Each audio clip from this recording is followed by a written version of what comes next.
Uppsala, a city that effortlessly blends rich history with vibrant modern life, stands as one of Sweden's oldest and most iconic locations. Known for its prestigious university, Uppsala has long been a hub of academic excellence and intellectual thought. Its streets, lined with charming cobblestone walkways, are filled with a timeless beauty, with centuries-old buildings standing shoulder to shoulder with contemporary structures. The city is a place where history comes alive, from the towering Uppsala Cathedral to the botanical gardens that bloom with the seasons. This is a city that prides itself on its peaceful, picturesque atmosphere, where residents and visitors can take a moment to pause and enjoy the quiet, yet bustling energy of everyday life. But on the evening of April 29, 2025, this tranquility was shattered. It was a special time in Uppsala. The city had just begun its celebrations for Walpurgis Night, an annual spring festival that has been a tradition for centuries. Walpurgis Night marks the arrival of warmer days, the end of the cold winter, and the start of a season of renewal. The streets were filled with laughter and music as people gathered in parks, bars, and public squares, eager to enjoy the night of festivities. The air was alive with the energy of celebration. A sense of community, togetherness, and joy spread across the city as Uppsala embraced the spirit of spring. But as the celebrations began to unfold, something unspeakable happened, a single act of violence that would soon ripple through the entire community. In the midst of this joyous occasion, the city was struck by a tragedy that would haunt Uppsala for years to come. The contrast between the festive mood of the evening and the brutal violence that unfolded made the shooting all the more shocking. What was meant to be a night of joy and celebration became one marred by grief and disbelief, forever changing the fabric of this otherwise peaceful city. As the sun began to dip low in the sky on that fateful evening, the city of Uppsala was still alive with the sounds of celebration. People had gathered in the streets to enjoy the spring air, to dance, and to socialize. But then, at precisely 5 p.m., the tranquility of the city was suddenly broken by a series of loud bangs that echoed through the central square. These weren't the sounds of fireworks or revelry. They were gunshots, sharp and distinct, cutting through the music and chatter like a knife. The sounds were unmistakable. Multiple witnesses, who had been enjoying the festivities nearby, quickly called emergency services to report what they had heard. The calls came pouring in from all directions, with frantic voices describing the scene. People who had been casually walking the streets or enjoying their time at cafes and stores were suddenly thrust into chaos. Panic set in as bystanders scrambled to find safety, ducking behind walls and hiding in doorways, not knowing whether the gunfire was a random act or something much worse. The source of the gunshots was quickly pinpointed, a popular hair salon and barbershop located near the heart of the square. It was a gathering spot for many, known for its warm, welcoming atmosphere. But on this day, the salon had become the epicenter of a horrific crime. By the time emergency services arrived at the scene, it was already too late. The police rushed inside, their eyes scanning the chaotic interior, and what they discovered would shake them to their core. 3 young victims, each between the ages of 15 and 20, lay lifeless on the floor. There were no signs of struggle, just the tragic aftermath of what appeared to be a cold and calculated execution. The 3 teenagers had been shot in cold blood, with no apparent motive, their lives stolen in the blink of an eye. Within moments, the scene turned from one of celebration to one of utter disbelief. The festive city was now gripped by the harsh reality of violence. The joy that had once filled the air had been replaced with shock, grief, and confusion. The police could only pronounce the victims dead at the scene, and soon, the news began to spread. Uppsala had become the site of a tragedy that no one could have foreseen. In the wake of the devastating gunfire, as people scrambled to safety and the police raced to secure the scene, a chilling detail emerged. The shooter had fled the area with eerie calmness and speed. According to both eyewitness accounts and police reports, a masked individual was seen darting away from the crime scene, moving swiftly through the streets. The figure was not running frantically but instead gliding effortlessly through the crowd, riding an electric scooter. The use of scooters for quick getaways had, in recent years, become a favored method for criminals, particularly in urban settings like Uppsala. With their silent operation, speed, and ability to weave through traffic, scooters offered the perfect escape vehicle, allowing perpetrators to vanish into the crowd almost unnoticed. In this case, the shooter appeared to know exactly what they were doing, choosing the scooter not just as a mode of transport, but as a tool to blend in with the rest of the city's hustle and bustle. It was a stark contrast to the panic and chaos unfolding at the scene. While the city was consumed by shock, the shooter seemed to slip away without drawing any immediate suspicion. As the figure disappeared into the distance, the streets around the salon quickly turned into a crime scene. The celebratory mood of Walpurgis Night was replaced by an overwhelming sense of fear and uncertainty. The sounds of sirens filled the air as police cars and ambulances poured into the square.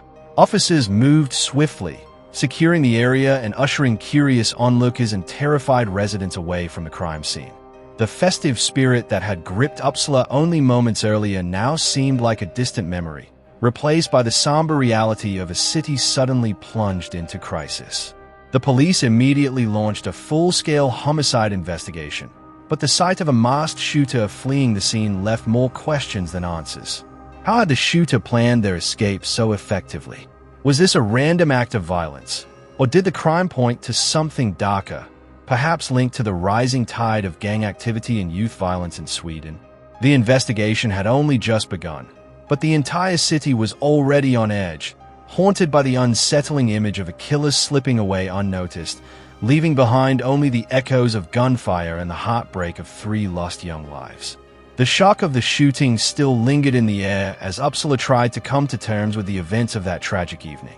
In the hours following the massacre, the city was gripped by a sense of uncertainty. Questions swirled about why such a violent act had occurred in the heart of the city, during a time that should have been filled with celebration and joy.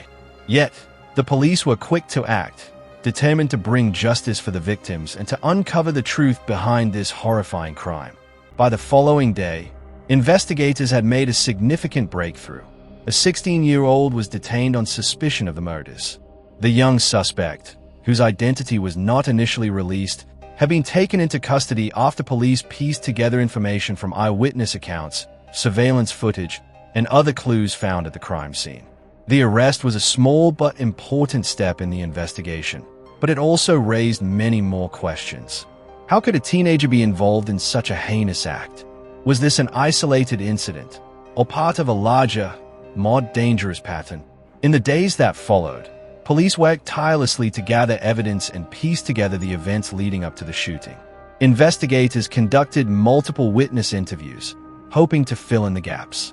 Mobile phones were collected, and any available surveillance footage from nearby shops, cameras, and public spaces was reviewed.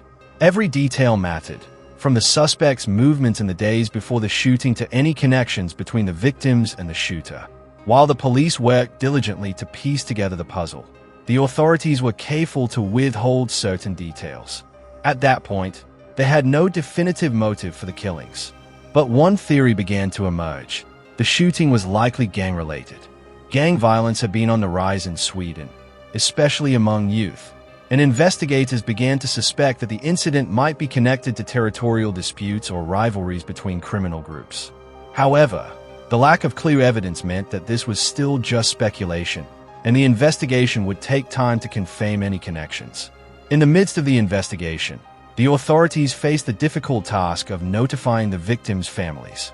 Out of respect for their grief and privacy, the identities of the 3 young victims were kept secret in the immediate aftermath. It was only a matter of time before the world would know their names.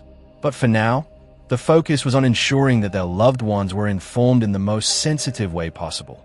The victims, just teenagers themselves, had been taken too soon, and their families were left to grapple with an unfathomable loss.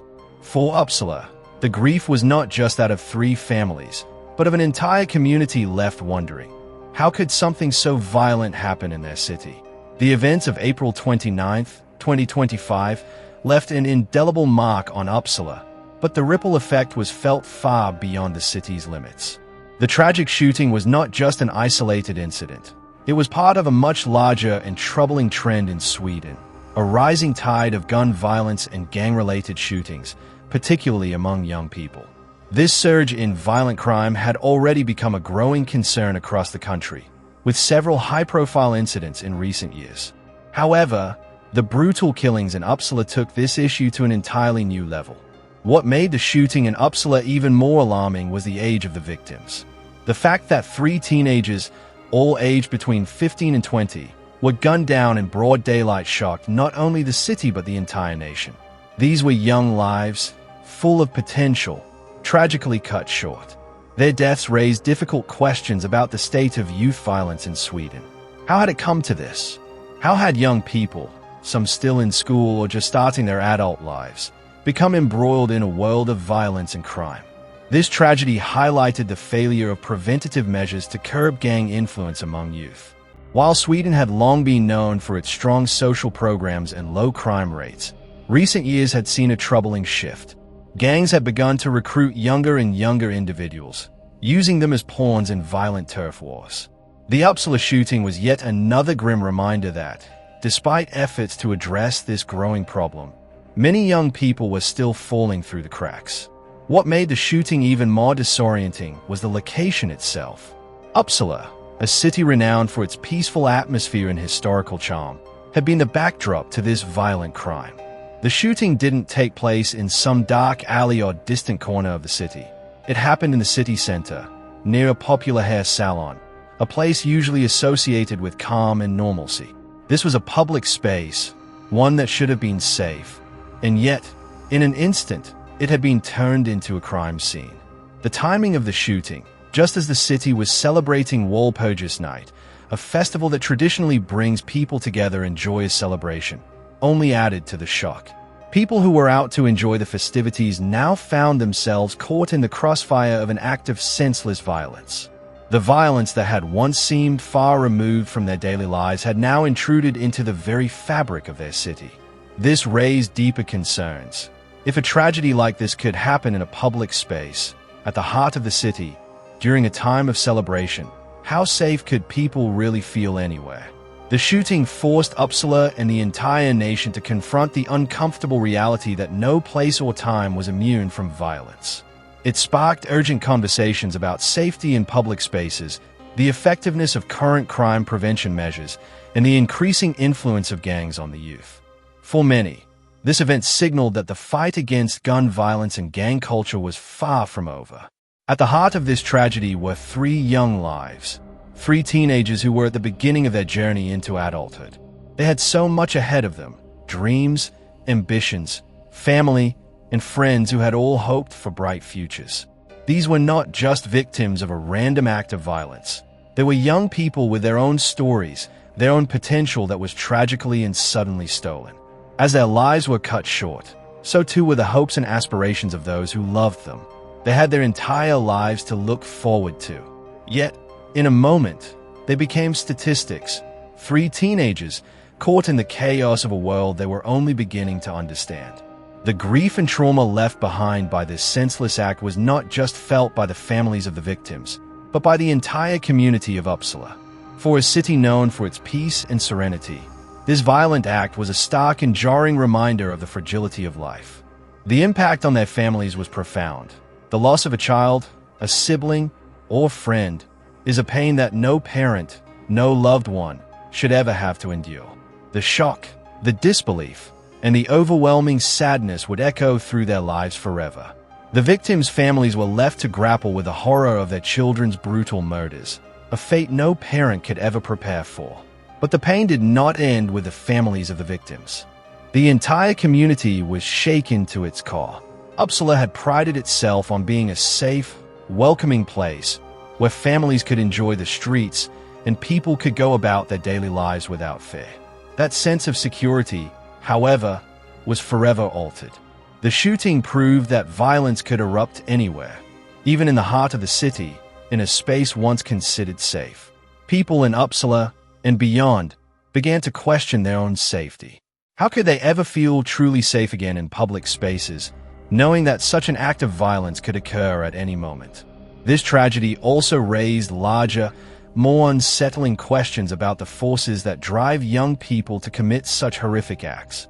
What could have led a 16-year-old to pull the trigger, to take the lives of 3 peers without a second thought. The authorities had their theories. Many suspected gang involvement, but there was much more at play. Gang pressure, the allure of criminal networks, and the need to belong to something larger than oneself often drive teenagers toward violence.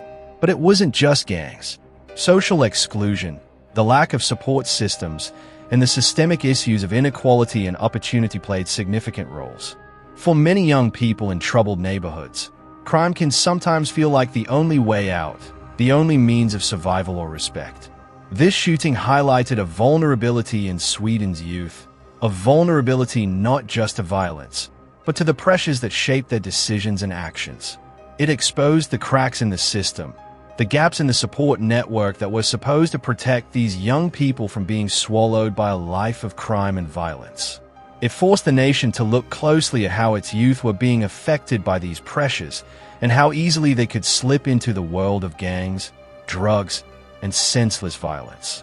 As the investigation continued, and as the city tried to make sense of what had happened, the questions remained. What more could have been done to prevent this? How could these young lives have been saved? And most painfully of all, how could something so tragic happen in a city that prided itself on being a safe haven for all? The answers would not come easily, but the questions were undeniable. The tragic events of April 29, 2025, remain etched in the minds of the people of Uppsala and the wider public. On what should have been a joyful evening of celebration for Walpurgis Night, 3 young lives were abruptly taken in a senseless act of violence.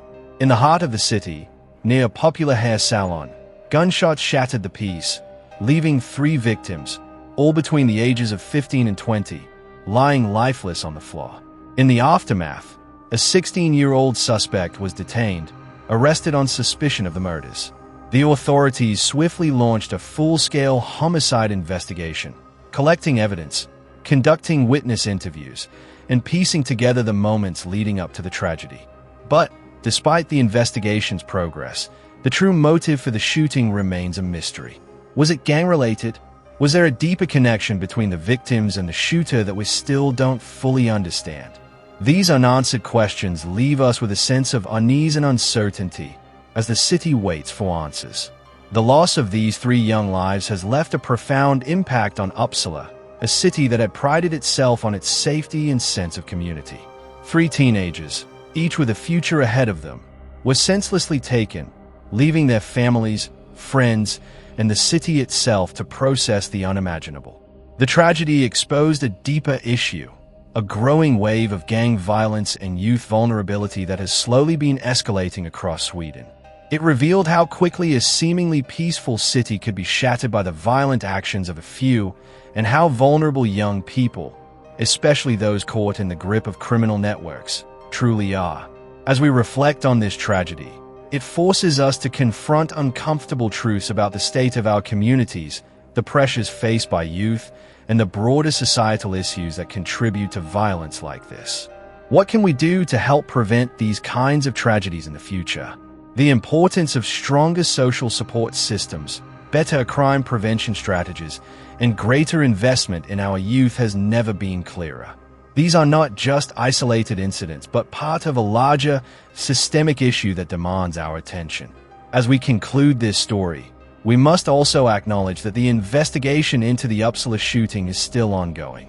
There may be more details to uncover, more developments to come, and perhaps even more questions to be answered. As we continue to follow this case, we will keep you updated with any new findings, legal proceedings, or revelations that may come to light. For now, the city of Uppsala remains shaken, and its residents are left to wonder, what can be done to stop this from happening again? Thank you for joining us on this tragic journey. Be sure to subscribe to Real Crime Saga, where we will continue to bring you the latest updates on this case and others that shed light on the darkest corners of our society.